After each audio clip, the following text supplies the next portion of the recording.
Voz Andina Internacional presenta el serial Conversaciones con negociadores comerciales.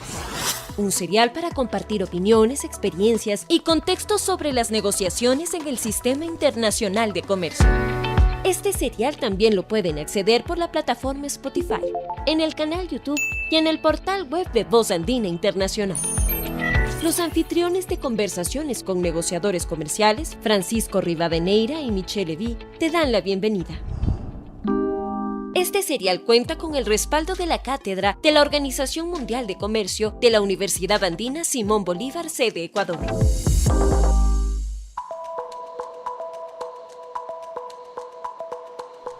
Estimados escuchas, bienvenidos a la cuarta emisión del programa Conversaciones con negociadores comerciales. Les invitamos a conocer las experiencias de negociación sobre disciplinas multilaterales y la práctica de los acuerdos comerciales a través de una conversación amigable y distendida con los actores de las negociaciones del Ecuador y de otros países amigos. Esta cuarta emisión tendrá como invitada a nuestra distinguida colega y querida amiga María Amparo Albán. ¿Quién es María Amparo Albán?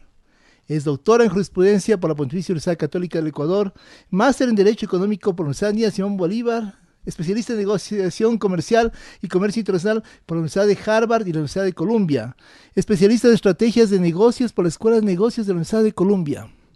Es consultora en comercio internacional, inversiones y sostenibilidad con más de 20 años de experiencia. Ha dictado cursos en varias universidades dentro y fuera del país, como la American University, entre otras. Coordinó el programa de capacitación judicial en Derecho Ambiental del Consejo de la Judicatura.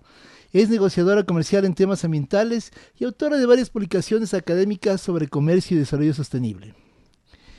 Bueno, querida María Amparo, es un gusto, un placer tenerte aquí en esta tu casa, porque tú eres una alumni de nuestra querida Universidad Andina Simón Bolívar de Ecuador. Además, yo me acuerdo cuando tú hacías la maestría en Derecho Económico, que no era en esta sede, sino era en la primera sede de la Universidad Andina, y me acuerdo claramente que yo en esa época hacía...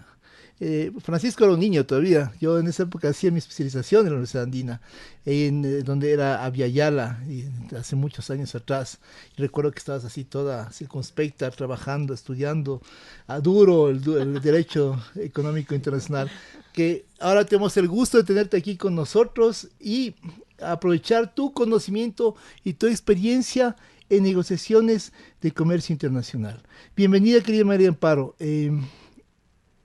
Antes de darte la palabra, de paso, lanzo la primera pregunta que nos va a poner en el contexto de este programa que está patrocinado por la Cátedra de la Organización Mundial del Comercio de la Universidad Andina Simón Bolívar de Ecuador. Hablando sobre la OMC, justamente, quisiera que nos comentes un poco, en tu experiencia, cuál es tu visión sobre la situación actual del sistema multilateral del comercio. ¿Cómo ves este estado de la OMC y cómo ves un poco, sin tener la bola de cristal, el futuro de la OMC? Bueno, qué gusto estar aquí. Buenos días, Michelle. Gracias, Francisco y Michelle, por la invitación. Buenos días a todos. Realmente es un gusto volver al aula mater, donde uno comenzó, y sobre todo en este tema específico para mí, comercio internacional y medio ambiente, como se le llamaba antes. Mi inquietud por el tema comenzó en esta casa, en esta alma mater. Entonces, para mí es un gusto poder venir acá a hablar de esto. Bueno, la verdad es que la pregunta que haces, Michelle, tiene varias respuestas y varios puntos de vista, pero creo que estamos frente a uno de los signos de un cambio a nivel global de lo que es la multidimensionalidad de las crisis, y un parte de eso le topa a la capacidad de consensuar a nivel multilateral, cómo los países hoy nos estamos poniendo de acuerdo y en torno a qué.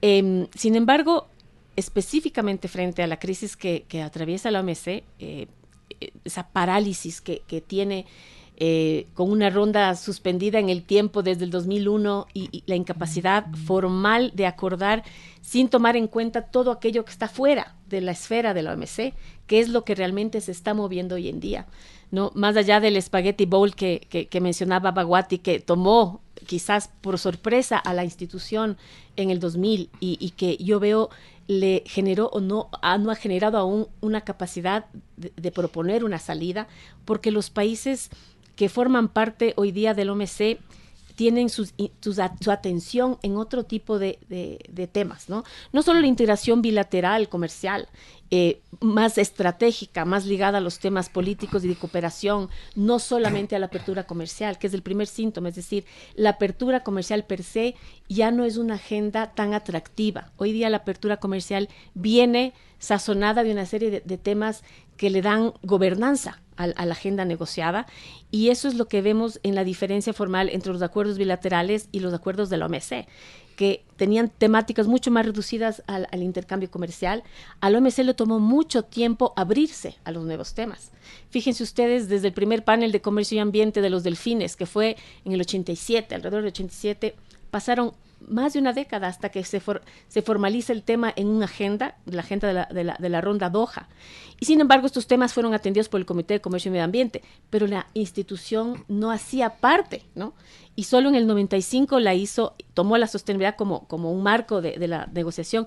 Pero en temas formales y en temas materiales de las negociaciones, los temas ambientales de sostenibilidad que fueron creciendo en agenda global a nivel de la comunidad internacional no fueron recogidos con la misma intensidad, con la misma atención por los países, porque se manejaban y se maneja aún con un formato de resolución, de negociación, que ya no responde a la era que vivimos, a la época que vivimos, a una época que se habla de la liquidez de las sociedades, de los cambios rápidos, hoy en día sumado con el tema de la información masiva de redes sociales, donde todos saben algo, todos contribuyen y todos generan presión.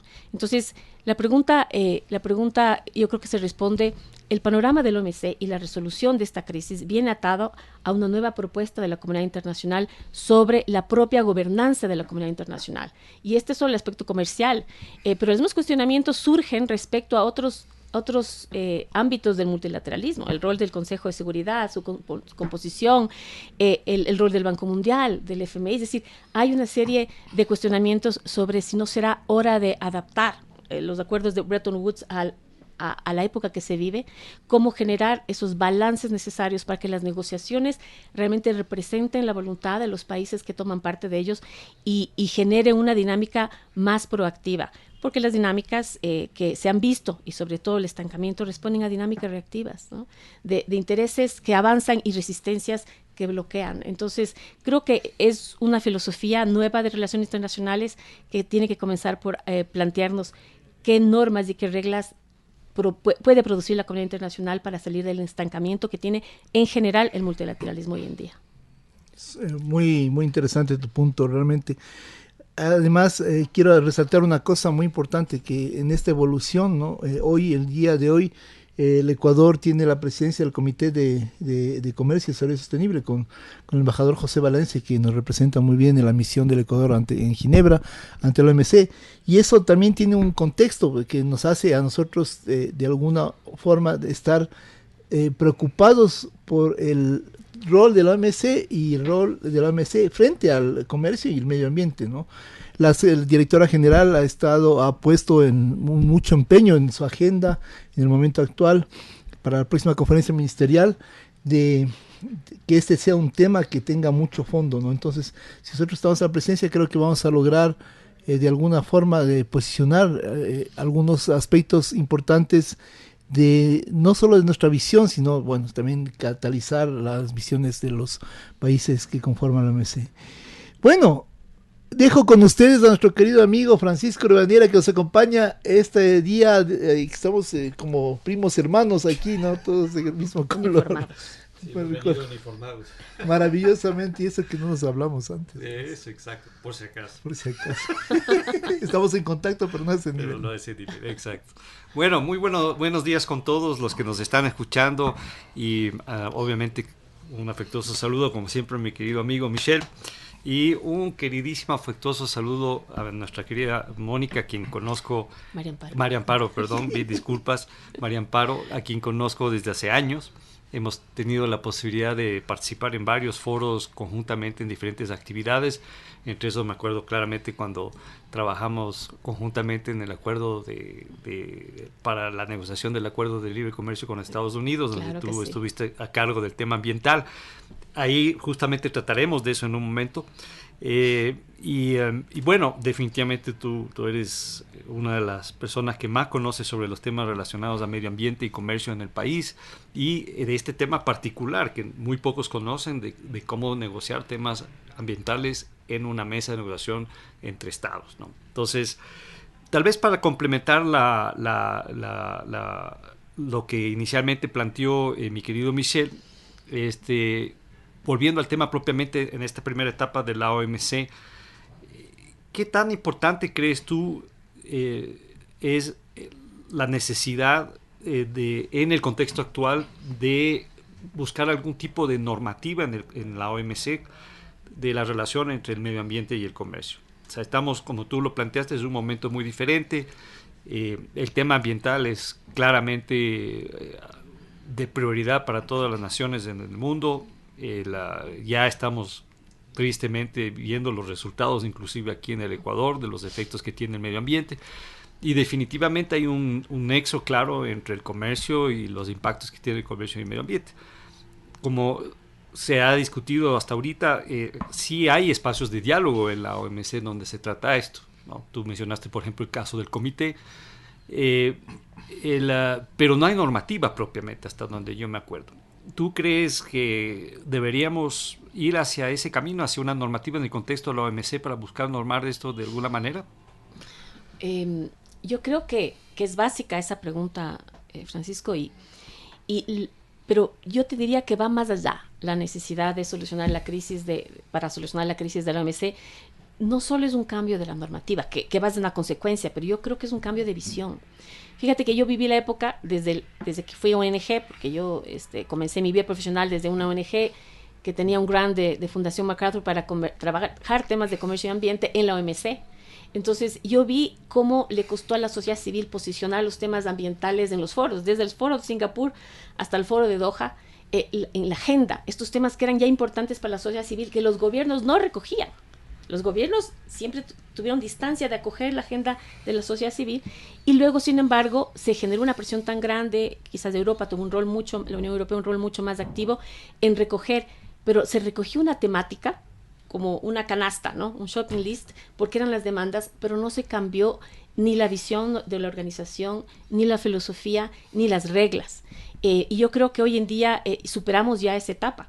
Ya los temas se han colocado solos. Estamos viendo, nosotros mirábamos, muchos de los que estábamos en este tema a nivel regional, mirábamos cómo antes las cumbres, ¿no? de la OECD, por ejemplo, solo tenían en su agenda los temas económicos, crecimiento, los temas financieros, de incorporación, y vimos poco a poco, en los últimos 10 años, porque esto es cuestión de los últimos 10 años, no solo tiene que ver con el estancamiento de la OMC, cómo se han posicionado los temas ambientales por la necesidad de cada país. Entonces, lo que estamos viendo es que en los países hay una transformación interna de las sociedades, ¿no? De la necesidad real de dar una respuesta desde lo político hacia lo económico, hacia lo ambiental, hacia lo social, pero los estamentos internacionales todavía no evolucionan al nivel de dar respuesta. Entonces, parte de las reglas que tú mencionas, Francisco, que tiene que ser revisada en el contexto de una nueva visión, es esta visión tradicional del OMC de los métodos de producción, que creo que es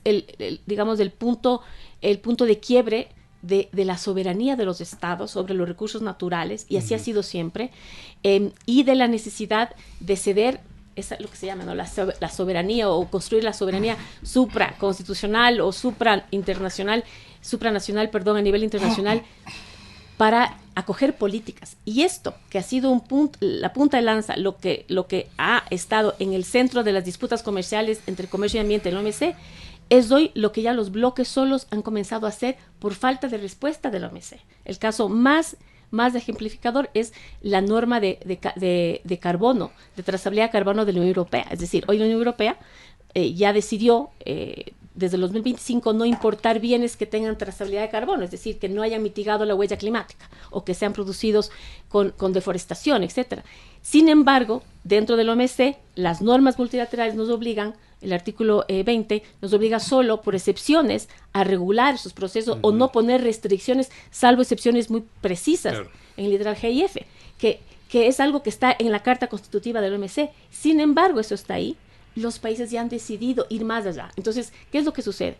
que la propia Carta Constitutiva de la OMC no está actualizándose, claro, no está adaptándose a las demandas de los propios Estados miembros, que ya en otras vías y en otros foros o a nivel unilateral o multilateral al margen del OMC toman estas medidas. Entonces, el pronunciamiento, o digamos, la necesidad de llamar a una revisión no solo sobre los cambios del artículo 20 y generar una revisión del charter, sino es un cambio de visión. ¿Qué organización se debe tener hoy en día para atender las demandas de los países que desean incorporar sus visiones nacionales de protección global del ambiente y de protección nacional del ambiente en los intercambios comerciales? Totalmente de acuerdo. El resumen, entonces, estamos de acuerdo que están sentadas ciertas bases muy generales en el contexto de las discusiones y del acuerdo base de la OMC, pero definitivamente la OMC está atrasada, inclusive a lo que sus propios miembros, como tú planteas, están dispuestos a hacer para fortalecer la relación entre ambiente y comercio, y eso se ve, por ejemplo, tú dijiste en otros foros, en otros espacios, lamentablemente no en la OMC, más allá del diálogo, la discusión, el debate, como son justamente, tú hablabas del Spaghetti Bowl, los acuerdos de libre comercio y los tratados de libre comercio. Le paso la palabra a Michelle justamente para entrar a ese punto y hacer la relación ahora ya el tema de medio ambiente a ese nivel. Sí, justamente lo que me nacen dos temas ahí en lo que tú nos comentas, ¿no? El primero es, no es decir, por un lado, en otra edición de este serial de radio, hablábamos con otros colegas y planteábamos un poco la lógica de la creación normativa de la OMC, ¿no? Que tiene una cierta ambigüedad que permite justamente a los miembros, tanto los estados como otros miembros, la sociedad civil que tú mencionaste, ¿no? Interactuar y también establecer ciertos parámetros que le permiten ir más allá, es decir, esa base, por decirlo así, delimitada de alguna forma o no delimitada, les ha permitido a los actores jugar en una cancha más amplia y poner unas reglas mucho más tal vez dinámicas en otros ámbitos, ¿no? Como tú decías, el ámbito bilateral, el ámbito birregional, cuando hablamos de acuerdos que por ejemplo, el acuerdo de la Unión Europea con el sistema de integración centroamericana, que tiene una normativa un poco más adelantada en el tema, en el tema de Unión Europea-México, Unión Europea-Chile, ¿no? Igual con Estados Unidos. Igual con Estados Unidos. Entonces, incluso el tema, por ejemplo, bueno, yo hablo de un poco más de lo que tiene más exposición. El título 7 del acuerdo entre la Unión Europea, Ecuador, Colombia y Perú, que es sobre justamente desarrollo sostenible, que son como acuerdos de una generación mucho más avanzada, ¿no? Entonces, tal vez en esa lógica, ¿no te parece que es conveniente que haya esta, por decirlo así, esta necesaria, es decir, que no esté todo tan normado, tan definido, de una forma tan, no sé, avanzada, o no sé, ¿me explico? Sí, no, te entiendo muy bien y me parece muy importante lo que mencionas. Porque ya las reglas de comercio no ofrecen el escenario, solo las reglas de comercio, para la negociación hoy en día en los países. Justamente el tema de estas agendas multidimensionales, que son comerciales, son financieras, son de inversión, pero también son sociales, son ambientales, son de intereses nacionales, es decir, y todo eso se negocia, digamos, como está en la OMC, o se debería negociar bajo reglas muy estrictas, como hablábamos hace un momento off camera del single undertaking, es decir, que nada está aprobado hasta que todo esté aprobado, y eso limita la capacidad de negociación de los estados, y por eso se generan esas agendas reactivas, ¿no? Que no permiten avanzar. Quizás para mí, en mi criterio muy personal, ese es uno de los grandes obstáculos que tiene el sistema multilateral de comercio hoy en día. La norma que antes le permitió avanzar, hoy es la norma que le está impidiendo avanzar, porque los países, al ver que aquellos que no quieren avanzar más rápido están deteniendo todas las negociaciones, deciden abrir foros paralelos. Y si bien la relación del OMC con el regionalismo ha sido buena, ha sido tolerante, ciertamente los avances que se producen en las agendas regionales, por ejemplo, entre Unión Europea y los países andinos, que son de nueva generación, ese tipo de acuerdos no entran directamente en discusión o no se han planteado acuerdos similares por la regla del single undertaking, porque se sabe que hay países que no están listos ni desean entrar en ese tipo de negociación. Ahora, los acuerdos que reflejan esta agenda multidisciplinar multidisciplinaria van a ser cada vez más frecuentes. Es decir, hoy en día las negociaciones internacionales están condensando agendas. Antes se segmentaban las agendas, ¿no? Claro. Agenda financiera internacional, agenda de comercio internacional, agenda ambiental puramente, agenda social en la ILO, en la Organización Mundial del Trabajo, la OIT, perdón. Y hoy en día no. Hoy en día estamos en el paraguas de la sostenibilidad y de los objetivos de desarrollo sostenible. Si ustedes revisan los 17 objetivos, hay detrás una agenda que se está condensando. Entonces, los aspectos sociales, laborales, culturales, de desarrollo económico, financiero, de inversiones, comienzan a configurar una sola agenda que ya no es atendida por un solo foro. Y la OMC se ha quedado con las reglas del comercio multilateral, pero yo creo que sin la capacidad o con inmovilidad de una regla que le obliga a ponerse de acuerdo con todos en un momento en que los intereses de los miembros, que sabemos que han variado y la hegemonía del poder global ha variado, que es una cosa también muy importante. Las reglas que salieron en el 48 para un mundo que estaba formando una comunidad internacional bipolar, ¿no? Que manejaba, acuérdense, vivíamos una cortina de hierro. Hoy en día eso ya no existe. Hay cierto, se habla hoy de volver a la bipolaridad por otros motivos y otros actores, pero sabemos que ese momento histórico ya pasó y que la dinámica y la contención que dio la OMC para avanzar en estas negociaciones hoy en día es algo que a los países no solo que no les interese, sino que no les permite avanzar más rápidamente. Entonces, yo sí creo que detrás de la norma, de las reglas de comercio, de la carta fundacional, de los artículos que está ahí y de la norma del single undertaking, sí está la necesidad global de plantearse agendas comunes de negociación, que hoy en día, por la estructura misma, la OMC, que debería quizás ser el foro. Fíjense ustedes que no ha logrado tener un foro de negociación de inversiones, cuando el comercio e inversiones son temas primos hermanos, es decir, no se puede hablar de comercio sin hablar de inversiones. No. Sin embargo, la agenda de negociación multilateral de inversiones se paró a finales o al principio del 2000, ¿no? Por las reticencias, y se abrieron los foros de negociación paralelo de inversiones. Es decir, en un tema tan específico relacionado al comercio, ni siquiera en este tema, la OMC incluyó ese tema y ha avanzado, igual con servicios. Entonces, si bien tiene su acuerdo de servicios, es muy limitado. Entonces, yo sí creo que más allá de qué reglas cambiamos y qué visiones deben prevalecer, sí es importante el cuestionamiento a la comunidad internacional de esta filosofía y sobre todo de la emergencia de las agendas globales de desarrollo y de negociación que están poniendo cada vez más temas a la agenda de negociación en lugar de favorecer el escenario de negociación anterior, que era el de segmentación de agendas para avanzar en algo. De acuerdo. En base a lo que tú nos acabas de decir, querida Mónica. Yo ya sé por qué me dijiste Mónica. Sí, ahora sí ya fue broma, ¿no? Mi querida María Amparo. ¿Quién estaría pensando hace un rato, no? Mis disculpas con el público y sobre todo contigo por ese lapsus, ¿ok? Corregido. En base a todo este razonamiento que tú nos acabas de plantear, entonces, sí, para manejar el hilo conductor, ahora que ya estoy bien de regreso después de haber cometido ese error. Lapsus.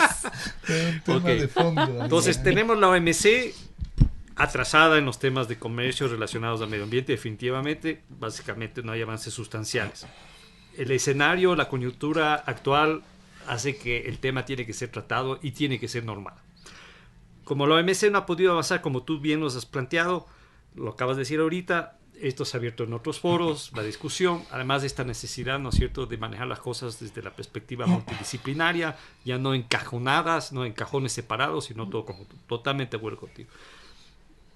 Pero como habíamos dicho hace un rato, ya en el ámbito de los acuerdos de libre comercio, los tratados de libre comercio, por lo menos ahí sí se está ya incorporando en los nuevos acuerdos, como lo decía Michelle, de última generación, estos temas de ambiente. O sea, generalmente en casi todos los acuerdos hay ya una mesa de medio ambiente. Entonces, no sé si tal vez nos podrías contar un poco qué opinas al respecto, qué se negocia en una mesa de medio ambiente en términos generales, en un acuerdo de última generación. ¿Cuáles son los aspectos, dónde están los avances ahí que no se ha podido avanzar en la OMC?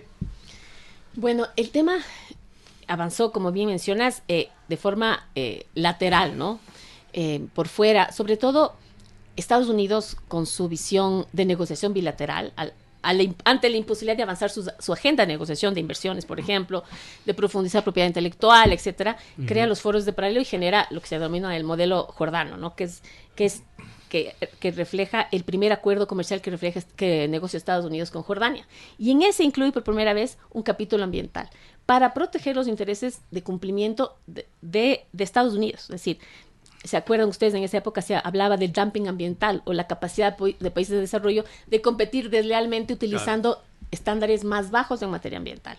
Como el dumping social en la parte laboral. Exactamente, lo mismo. Entonces, esa idea logró incluir o estandarizar el tener un capítulo de temas ambientales que atendía a un aspecto fundamental que respetaba la soberanía de los estados, que es, déjame saber cuáles son sus reglas ambientales y comprométase en el acuerdo a no defraudar ese estándar que usted se ha puesto a nivel nacional. Es decir, o sea, cumplir las reglas cumplir locales. Sus propias reglas ambientales. Las tiene, y si no las tiene, mediante cooperación, yo le ayudo a estandarizar un poco, regular, y comprometerse estrictamente a cumplir esas normas. Ahora, este modelo de negociación bilateral, que ya luego vimos recogido también y fue parte fundamental del modelo NAFTA, ¿no? Que se negoció con Estados Unidos y Canadá, y que creó además instancias, Estados Unidos, Canadá y México, que creó instancias además donde ya sociedad civil se involucraba en el monitoreo del cumplimiento, ¿no? El CCA, que es una apertura muy de avanzada frente a lo que la OMC hacía al momento. Entonces, lo interesante es que nosotros vimos ya que estos modelos comenzaron a tomar las inquietudes de sociedad civil por la protección ambiental, después del aprendizaje seguramente de los paneles que hubieron, sobre todo de delfines y tortugas de OMC, y darse cuenta que este era un tema muy sensible a nivel de la sociedad civil y de su propia, y también para proteger los intereses de competitividad y de libre competencia de sus nacionales que sí cumplían reglas más altas. Es decir, yo a mis nacionales obligo a cumplir estas reglas más altas, pero viene un producto importado de fuera con reglas ambientales más bajas que no respeta, y que contamina, y yo le doy el mismo tratamiento. Entonces, tiene un sentido de protección, de respeto, pero también de respeto a las reglas de los otros países, a las normas a las que esos países se comprometieron. Entonces, este fue el primer escalón, el primer nivel digamos, de formato de cómo incluir temas ambientales en una negociación.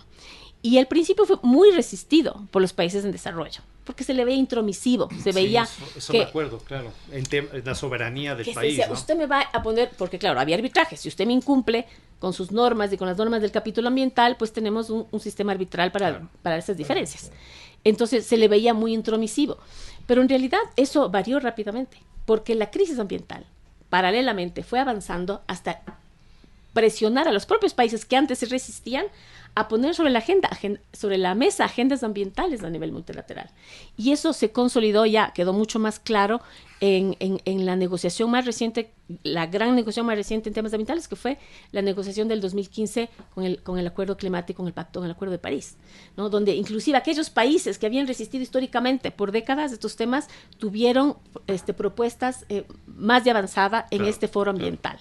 Entonces, lo que quiero decir con esto es, esto que bien atendió un modelo que lo puso Estados Unidos pronto por la necesidad, sea también por la influencia de la sociedad civil, la evolución de la problemática global ambiental, se colocó en la agenda de los países, y pronto fue también interés de los propios países en desarrollo, países más pequeños, fue interés ofensivo en las negociaciones ambientales. Mientras era interés defensivo en agendas comerciales, comenzó a ser también a la par interés ofensivo en las agendas ambientales, y ahí esto fue reconfigurando el escenario, hasta el punto que hoy día, en los acuerdos, como a mí mencionan, de Unión Europea, que si bien era interés de Unión Europea tener un capítulo de sostenibilidad y cambio climático también, hoy en día los países en desarrollo no estarían dispuestos a negociar con nadie si no tuviéramos un capítulo que entendiera la problemática ambiental. Claro. Hoy nuestras agendas políticas están vinculándose cada vez más a la problemática ambiental y social.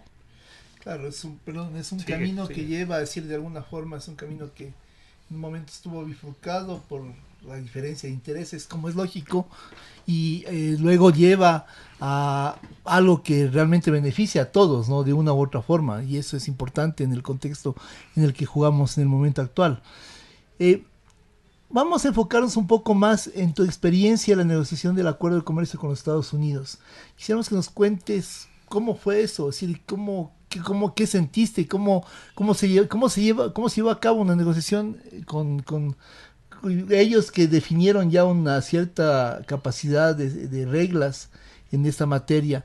Pero ya sentarse y mirar, ¿tienes alguna anécdota? Cuéntanos. Exacto. Alguna historia ahí de tu bagaje, rico bagaje en la materia. Y tal vez de alguna otra, si deseas. Claro, participaste en el ALCA, por ejemplo. Claro. Antes de... coméntanos un poco ya de la parte práctica, tu experiencia.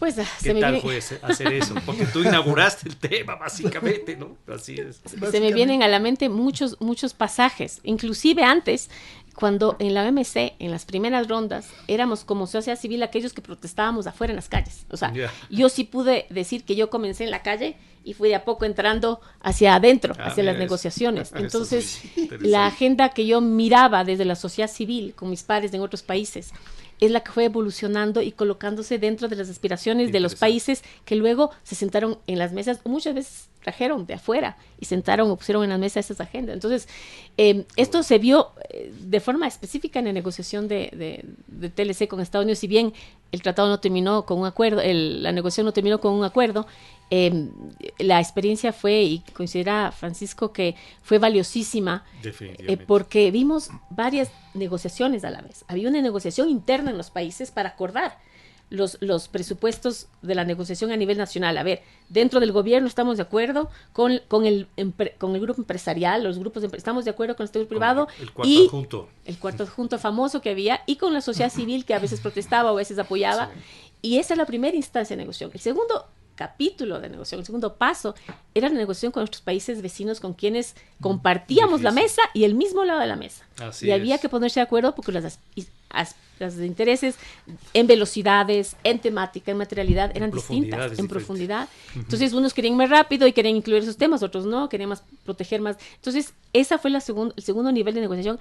Y el tercer y definitivo era ya sentarse frente al gobierno de Estados Unidos, que a su vez traía varias agendas, porque Estados Unidos representa un conglomerado de intereses que nadie sabe. En realidad, ellos lo manejan muy bien, pero desde la parte diplomática, con el State Department, con el Departamento de Estado de Estados Unidos, pero también el USTR, que es la Oficina de Negociaciones Comerciales adjunto a la Presidencia, y otras instancias que colaboraban en las negociaciones. Entonces, era muy rico. Yo te cuento, bueno, la primera anécdota que te puedo compartir es que yo, cuando entré a la negociación, yo venía de la sociedad civil, yo venía de una ONG que había organizado el foro paralelo, yo había organizado la reunión hemisférica de sociedad civil para la reunión del ALCA en Quito en el 2002, que tuvimos. Entonces, muchas organizaciones del continente vinieron a la reunión que organicé y que organizamos con el SEDA y participaron. Y después de eso, el año siguiente, 2003 me parece que era, el año siguiente comienzan las conversaciones. Y para entonces había susceptibilidades. Estábamos, en el caso de Estados Unidos, era un gobierno republicano que tenía susceptibilidades con los temas ambientales y sociales, que eran temas entonces claramente demócratas. Bush hijo, ¿no? Sí, Bush era el presidente Bush. Es más, los demócratas son los que plantearon la incorporación de los temas ambientales y laborales, ¿no es cierto?, en los acuerdos comerciales. En los modelos, ¿no? A través del Congreso. Exacto. Ellos pusieron esa agenda en las negociaciones. Claro. Entonces, nosotros veíamos que había esta tensión. Entonces, cuando llego yo a la negociación y me presentan la lead del USTR, que era la que negociaba el tema ambiental, una excepcional negociadora, alta funcionaria hoy del gobierno de Estados Unidos, resulta que había venido aquí toda la reunión que yo había organizado. Y cuando alguien les dijo a la coordinación, al grupo de coordinación, que yo era infiltrada de sociedad civil en las negociaciones, quisieron sacarme de la negociación. Estados Unidos quiso sacar, o sea, había gente de State Department que decía, no, es infiltrada de sociedad civil. Y fue esta negociadora, que ella también había venido de sociedad civil, quien se había parado, me enteré después, obviamente, que se habían parado internamente a defender, y decían, no, porque esta es la persona que sabe de dónde viene esta agenda. Claro, y ella me había defendido, y bueno, es una excepcional negociadora, y curiosamente yo me enteré después, ya casi al finalizar todo esto, que quisieron sacarme al principio porque me vieron como infiltrada de sociedad civil en las negociaciones, pero la lead de Estados Unidos fue la que hizo que me quedara y se elevó esto al más alto nivel para que no molestaran. Increíble, ¿no? Increíble. Fantástico. Me parece espectacular, una gran anécdota además ya de la vida real. Yo tengo ahí un punto, es decir, tú hablaste de un tema que a mí siempre me llama mucho la atención, ¿no? El tema de la sociedad civil, la agenda y la agenda del Estado, ¿no? Ya la agenda oficial. ¿Cómo haces para vincular una agenda de sociedad civil y la agenda oficial? ¿Cómo se logra el traspaso? Vincular eso? Porque es decir, tú lo acabas de decir, cuando hubo este tema ya a nivel formal, tú eras como una infiltrada de la sociedad civil en un medio en el cual son los actores estatales los privilegiados para definir las condiciones. Entonces, sin embargo, la agenda de la sociedad civil era, como por decirlo así, la agenda del Estado. Entonces, ¿cómo se hace para vincular? ¿Cuál es la fórmula para...? Hay una fórmula. Yo te diría que en aquella época, Michelle, era más fácil que ahora, porque ahora está más segmentado los roles. Antes, estamos hablando de 2000, digamos, ¿no? Del principio del año 2000, y las instituciones públicas eran más pequeñas, necesitaban manos, necesitaban ayuda. Entonces, la sociedad civil, en aquel entonces, nosotros proveíamos ayuda, de hecho, conseguíamos recursos, asistencia, y ayudábamos, en el caso del Ministerio del Ambiente, por ejemplo, a avanzar discusiones de política pública. Entonces, generamos una relación muy dinámica y muy directa. Tal así que el motivo por el cual yo entro en las negociaciones, porque un par de exministros de Ambiente pidieron que alguien que conocía los temas ambientales entrara a la negociación, formalmente. Pero Alfredo Carrasco estaba, entonces era, me parece, el embajador Valdivieso, que era de Cancillería. Pero la idea es que ya para entonces, sociedad civil colaboraba muy de cerca con el gobierno, había muchos proyectos de cooperación internacional a ONGs que tenían como finalidad apoyar al gobierno, en este caso al Ministerio del Ambiente, a generar políticas y normas para cumplir con los estándares multilaterales que venían del derecho internacional ambiental, de los nuevos acuerdos. Entonces nos generaba un espacio muy, muy fácil de discusión.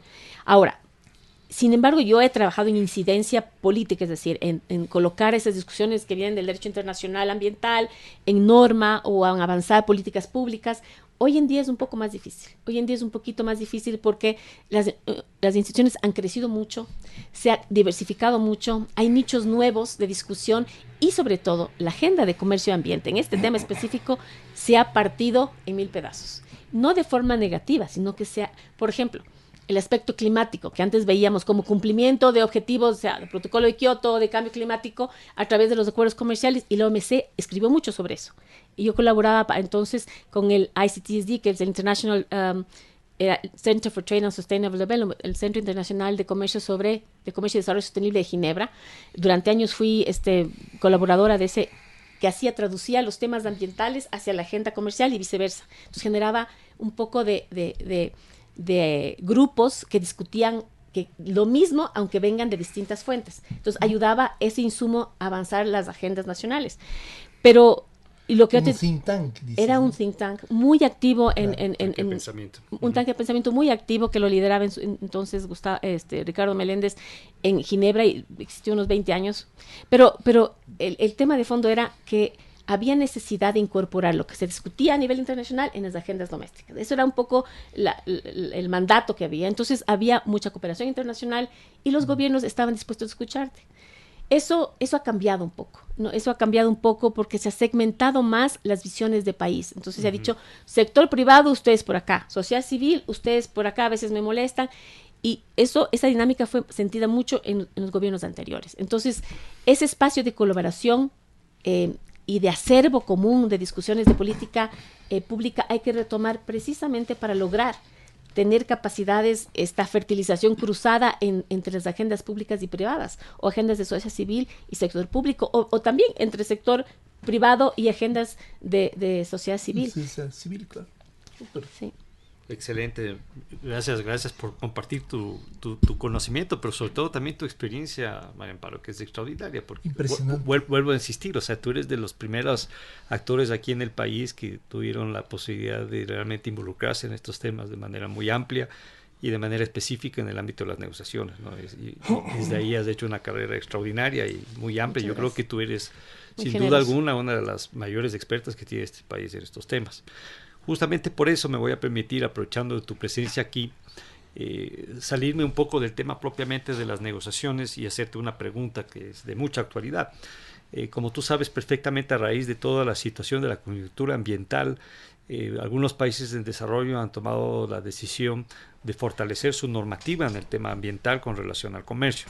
A veces esas exigencias eran a nivel empresarial. Entonces, ciertas empresas te obligaban a cumplir con ciertos requisitos o tener ciertas certificaciones de carácter ambiental si querías venderles a ellos. Pero muchos de estos aspectos, de estas certificaciones o requisitos, ya no son empresariales, sino que están pasando a nivel de estados.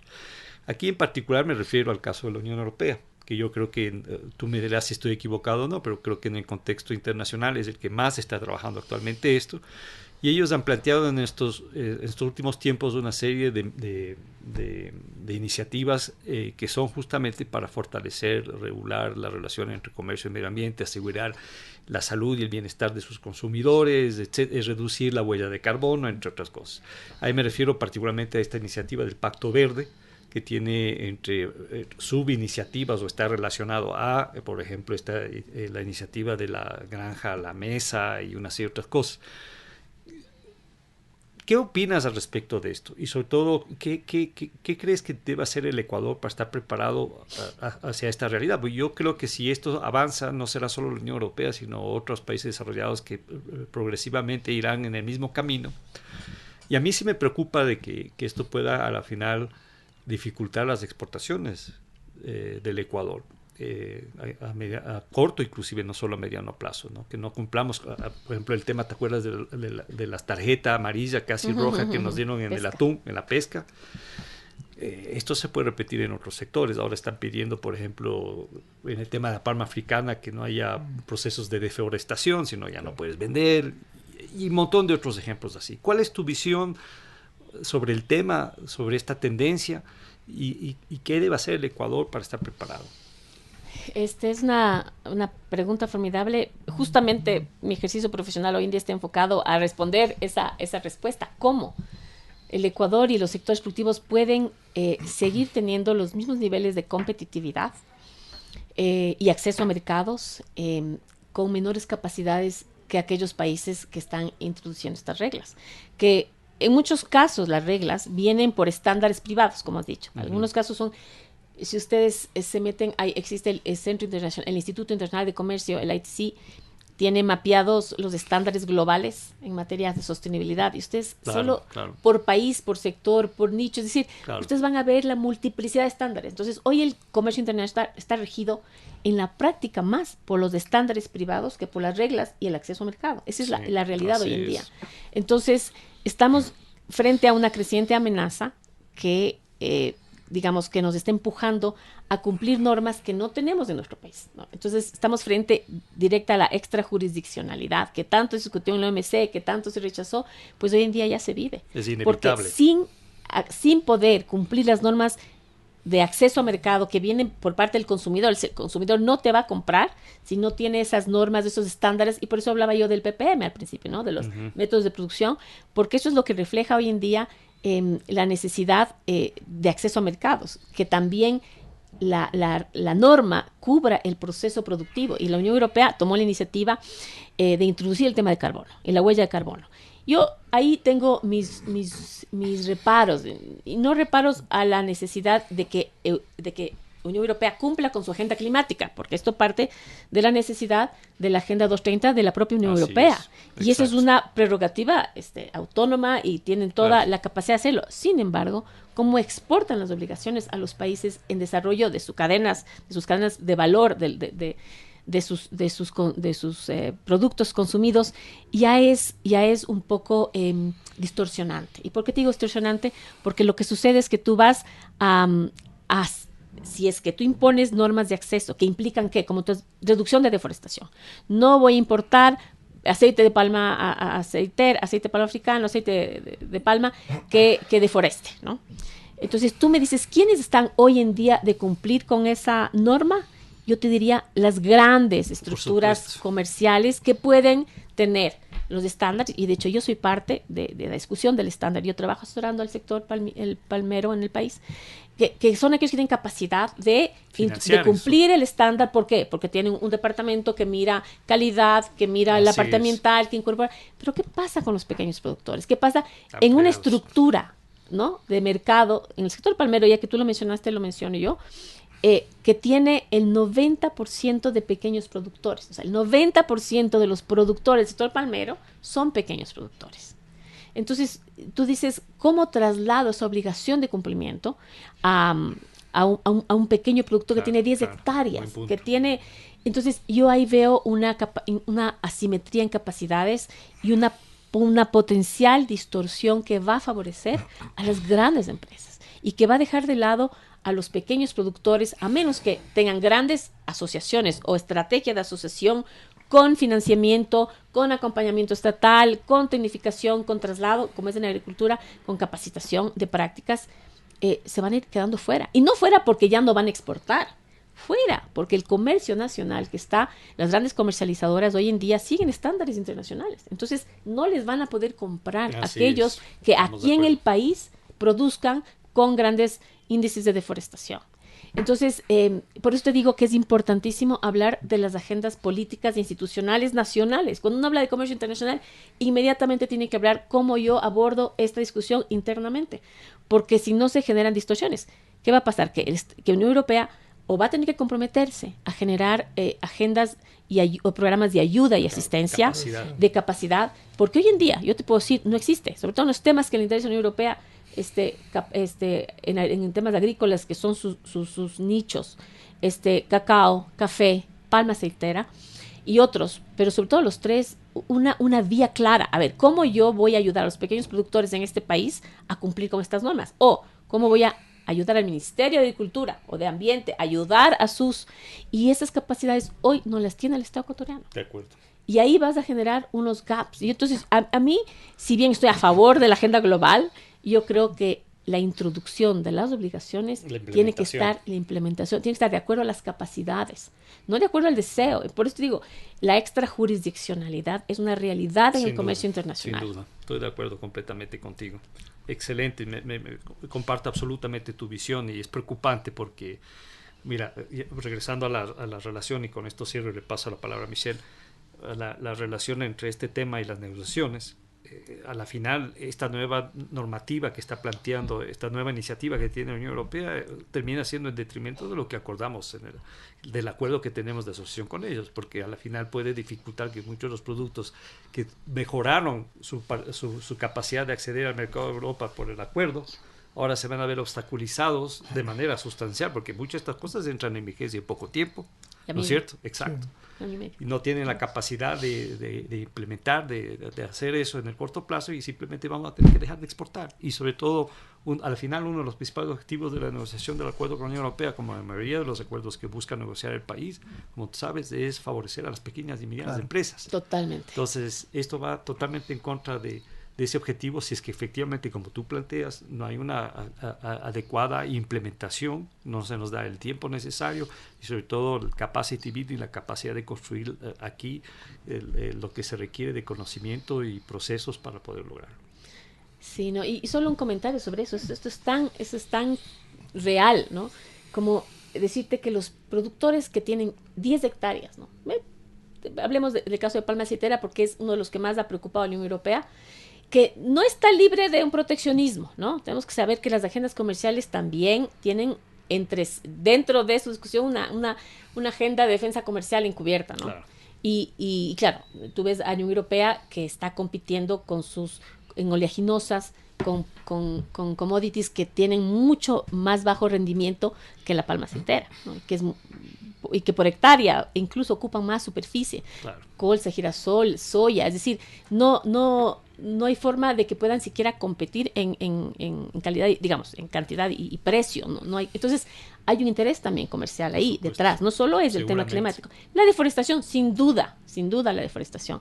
Pero yo creo que estos temas, cuando se priorizan sin tomar en cuenta les pasan factura, inclusive dentro de la propia Unión Europea. Ustedes habrán visto lo que pasó en Holanda, en los Países Bajos, con el paro agrícola, ¿no? Sí. Con el tema del ganado y sobre todo del phase out de la producción de carne en el país por el tema de metano y por el tema climático. Entonces, gran problema. Y así en otros países, ustedes ven los comentarios que hay, no es fácil ponerse un objetivo y trazar una línea recta.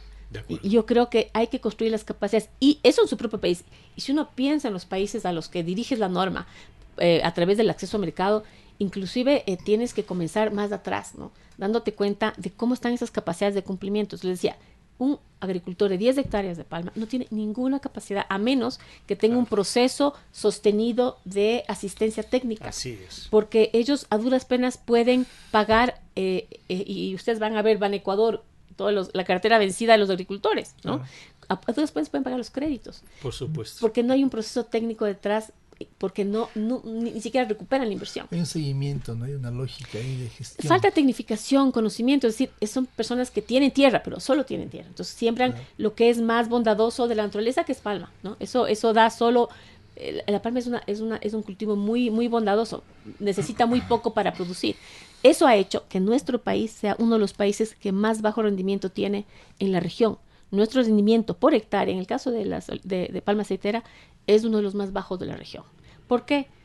Porque no existe yo diría, un direccionamiento sostenido a mejorar la calidad, ¿no? Es decir, y mejorar las capacidades de los agricultores para que puedan tener mejores rendimientos y mejor productividad.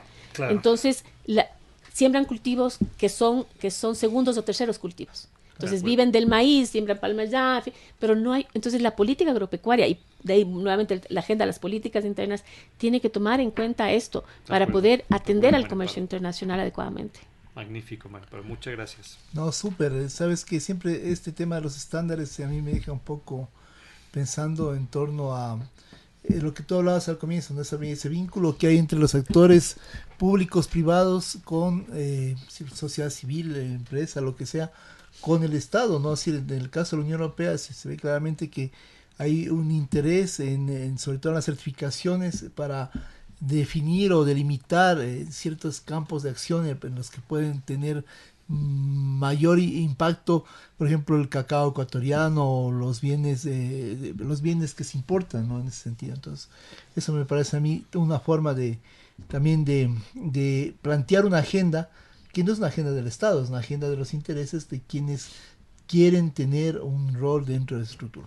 Pero el tiempo se nos viene encima, estamos ahí mirando siempre qué nos pasa en torno para tener estas maravillosas opiniones. Ahora, siempre a nuestros invitadas les pedimos unas palabras finales de cierre del programa, ¿no?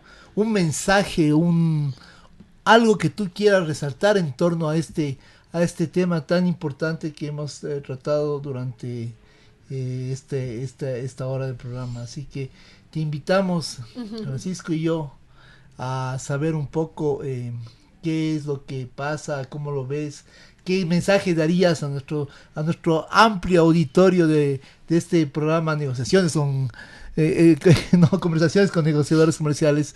¿Qué le dirías un poco en torno a esto, a la importancia o al contexto? Bueno, gracias por la oportunidad de dar un mensaje final, pero yo te diría que se reduce a producir una agenda completa de intereses, a no segmentar los intereses para una negociación. Porque hoy en día estamos frente, yo te diría, a una incapacidad y ya hablo como país, ¿no? De integrar los intereses de desarrollo y ser expresados a nivel de la necesidad de tener negociaciones de comercio e inversión, y que son temas conjuntos. Por ejemplo, no podemos hablar de comercio sin hablar de inversión.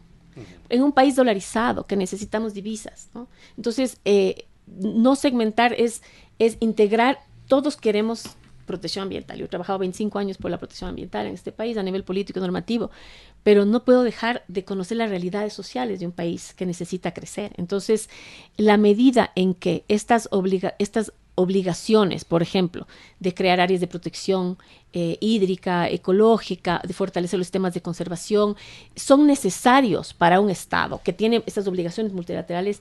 No pueden darse en detrimento, ni deben darse en detrimento de crecimiento, por ejemplo, agrícola o de otras actividades que generan crecimiento al país y que son necesarias en las negociaciones comerciales. Debe haber un equilibrio, pero esto pasa por integrar los intereses. Más allá de plantear la estrategia de negociación, hay que sentarse a la mesa y teniendo claro que en las negociaciones no solo es el Ministerio de Producción o Comercio, es agricultura, ambiente, trabajo, es decir, tener una agenda interna priorizada de intereses que se van a ver reflejados en una negociación. Esa primera negociación interna que hablábamos, ¿no?, de los intereses que hoy en día se ha quedado de lado. Es decir, no es fácil ver que haya una mesa interministerial que esté negociando políticas. Hoy en día esa práctica no la tenemos, ¿no? Muy pocas veces se reúnen 2 o 3, son solo coyunturas. Entonces, yo creo que necesitamos tener una agenda integrada de intereses para balancear, porque solo si integras los intereses puedes ver la prioridad relativa que tienen unos, ¿no?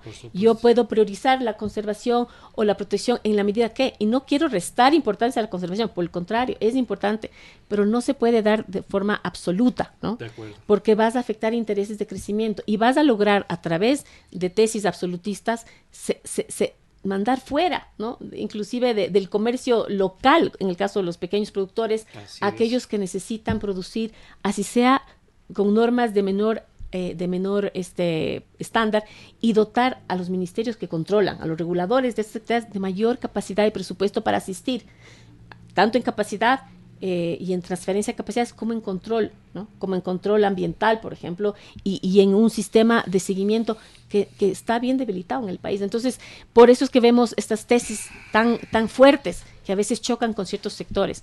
Entonces, yo te diría, en resumen, necesitamos una agenda común de intereses para las negociaciones comerciales. Antes de negociar con el país X o Y, nosotros internamente necesitamos negociar esos intereses en una mesa más doméstica. Interesante, de acuerdo. Sí, súper top. En realidad, de lo que planteas es un tema que debemos tratar más, incluso dentro de la cátedra OMC de la Universidad Simón Bolívar de Ecuador. En 2024 comenzamos nuestro 3er año y creo que ese puede ser un tema muy importante para vincular con un nuevo gobierno y además con un tema de relación manteniendo la relación entre comercio, sociedad civil y comercio y medio ambiente, porque el comercio y sociedad civil fue nuestro primer tema el primer año. Ahora hemos entrado al tema de comercio y desarrollo sostenible, y donde está el medio ambiente y hay una serie más de elementos, ¿no? Pero sí yo creo que hay que orientarlo hacia algo más visible y más profundo en torno a eso. ¿Algún comentario, querido Francisco? No, la verdad que no, comparto absolutamente lo que tú planteas, las prioridades que has planteado, y comparto absolutamente, vuelvo a insistir en esas palabras, la necesidad de, antes de sentarse a negociar afuera, primero ponerse de acuerdo en casa. Correcto. Y estamos con la sociedad civil y a nivel de gobierno de manera intergubernamental, interministerial. Carteras. Así es, de acuerdo contigo.